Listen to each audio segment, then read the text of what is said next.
Tehreek Insaf chairman Imran Khan पंजन केसनि में हिफ़ाज़ती ज़मानत लाइ इस्लामाबाद हाई कोर्ट पेश थियो आहे। बम डिस्पोजल स्क्वाड अदालत जे रूम नंबर 1 जी स्क्रीनिंग शुरू करे छॾी आहे। बम डिस्पोजल स्क्वाड जी क्लीयरेंस खां पोइ इमरान खान जे केस जी ॿुधणी थींदी। अहम ख़बर अवां सां शेयर कयूं पिया। तहरीक इंसाफ चेयरमैन इमरान खान पंजन केसनि में हिफ़ाज़ती ज़मानत लाइ इस्लामाबाद हाई कोर्ट में पेश थियो आहे।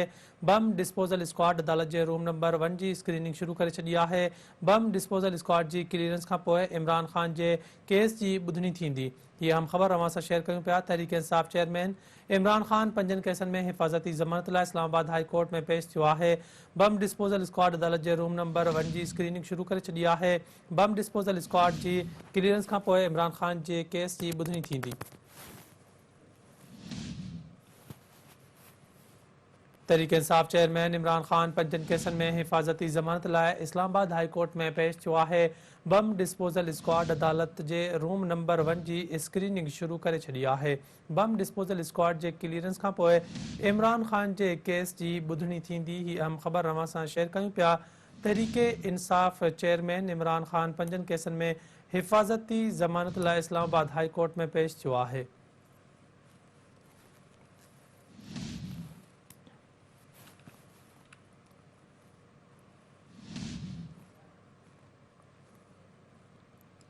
तहरीक इंसाफ चेयरमैन इमरान खान पंजन केसनि में हिफ़ाज़ती ज़मानत लाइ इस्लामाबाद हाई कोर्ट में पेश थियो आहे।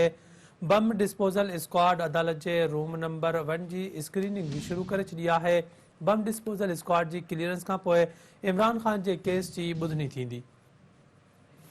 तफ़सील मालूम कंदासीं सिंध टीवी न्यूज़ जे रिपोर्टर महदी पंवर खां। महदी आगाह कजो त चेयरमैन पाकिस्तान तहरीक इंसाफ इमरान खान पंजन केसनि में इस्लामाबाद हाई कोर्ट में पेश थियो आहे। छा अपडेट आहे हिन वटि?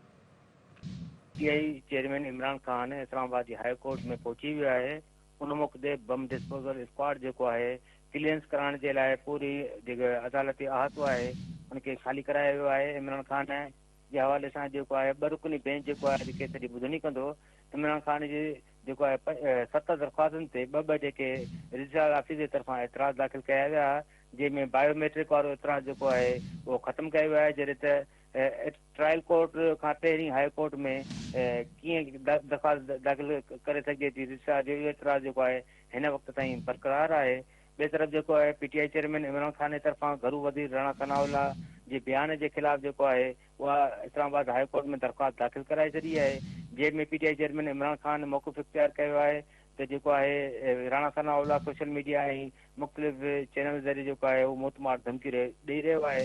जॾहिं त हाई कोर्ट में इमरान खान हिकु ॿी दरख़्वास्त जेकी दाख़िल कराई आहे, जंहिंमें हुन मौक़िफ़ इख़्तियार कयो आहे त PTI चेयरमैन इमरान खान ते दाख़िल केतिरा केस आहिनि उनजो रिकॉर्ड ॾिनो वञे, जंहिं ते FIA ऐं इस्लामाबाद पुलिस खां जेको आहे सुभाणे साम्हूं रिकॉर्ड तलब कयो वियो आहे। केस जी जेकी ॿुधणी जेकी कुझु देरि में थियणी आहे।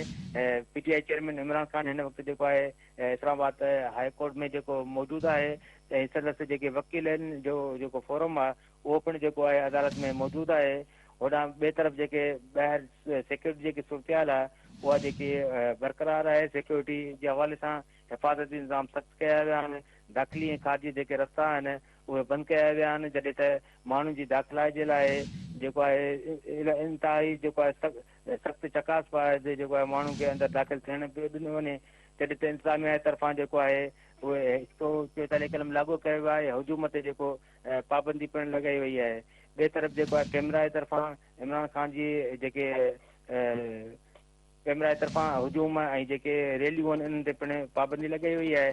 जॾहिं त CTD जे तरफ़ां जेको आहे 18 मार्च ते जुडिशियल कंफ्रेंस में थियल जेके भंजडा वारे केस में पिणु इमरान खान समेत ॿियनि अॻवाननि खे अॼु तलब कयो वियो आहे। या तव्हांखे ॿुधाईंदो आहियां त इमरान खान हिन वक़्तु इस्लामाबाद हाई कोर्ट में मौजूदु आहे, जिते संदसि केस जी कुझु देरि में जेकी ॿुधणी थियणी आहे। इन सिलसिले में 2 रुकनी जेको आहे बेंच जेको आहे केस जी ॿुधणी कंदो। जॾहिं त तव्हांखे वधीक ॿुधाईंदो हलां त इमरान खान जी सिक्योरिटी जे लाइ जेको आहे 2500 खां वधीक जेके ॿाहिरि एहलकार पिणु मुक़ररु कया विया आहिनि।